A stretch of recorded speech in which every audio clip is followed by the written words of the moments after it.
ಚಾಮರಾಜನಗರ ತಾಲೂಕಿನ ಭೋಗಾಪುರ ಗ್ರಾಮದಲ್ಲಿ ನಿನ್ನೆ ಸಾಂಸ್ಕೃತಿಕ ಕ್ರೀಡೆ, NSS, red cross, rangers, rovers ಹಾಗೂ ವಿವಿಧ ಚಟುವಟಿಕೆಗಳ ಸಮಾರೋಪ ಸಮಾರಂಭ ನಡೆಯಿತು. ಕಾರ್ಯಕ್ರಮವನ್ನು ಶಾಸಕ ಸಿ ಪುಟ್ಟರಂಗಶೆಟ್ಟಿ ಉದ್ಘಾಟಿಸಿದರು.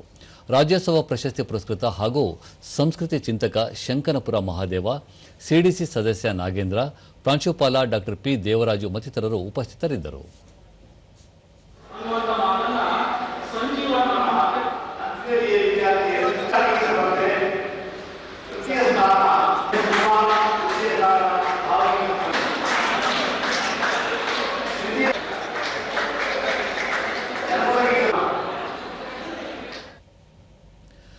ಬಳಿಕ ಶಂಕನಪುರ ಮಹಾದೇವ, ಚಾಮರಾಜನಗರ ಜಿಲ್ಲೆ ಅಪಾರ ಅರಣ್ಯ ಸಂಪತ್ತನ್ನು ಹೊಂದಿರುವಂತೆಯೇ ಜನಪದ ಕಲೆ, ಸಾಹಿತ್ಯಕ್ಕೂ ಪ್ರಸಿದ್ಧವಾಗಿದೆ. ಜಿಲ್ಲೆಯ ಹಲವು ಕವಿಗಳು, ಜನಪದರು ಕಲೆ ಹಾಗೂ ಸಾಹಿತ್ಯಕ್ಕೆ ಕೊಡುಗೆ ನೀಡುವ ಮೂಲಕ ಜನಪದವನ್ನು ಶ್ರೀಮಂತಗೊಳಿಸಿದ್ದಾರೆ ಎಂದರು.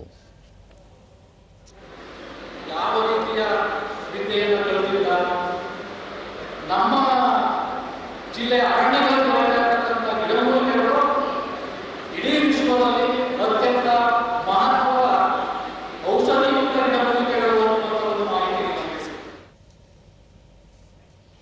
ಪ್ರಾಂಶುಪಾಲ ಡಾಕ್ಟರ್ ಪಿ ದೇವರಾಜು, ವಿದ್ಯಾರ್ಥಿಗಳಲ್ಲಿ ಶೈಕ್ಷಣಿಕ ಬೆಳವಣಿಗೆ ಜೊತೆಗೆ ಪಠ್ಯೇತರ ಚಟುವಟಿಕೆಗಳಲ್ಲಿಯೂ ಆಸಕ್ತಿ ಮೂಡಿಸಲು ಇಂತಹ ಚಟುವಟಿಕೆಗಳು ಸಹಕಾರಿಯಾಗಿವೆ.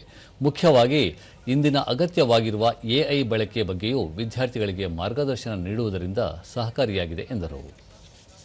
ನಾಯಕತ್ವ ಅವರ ವ್ಯಕ್ತಿತ್ವವನ್ನು ರೂಪಿಸಿಕೊಳ್ಳೋದಕ್ಕೆ ಸಾಧ್ಯವಾಗುತ್ತೆ ಅನ್ನೋ ವಿಚಾರಗಳ ಕಡೆ ಅವರ ಗಮನವನ್ನು ಸೆಳೆಯಲಾಗಿತ್ತು.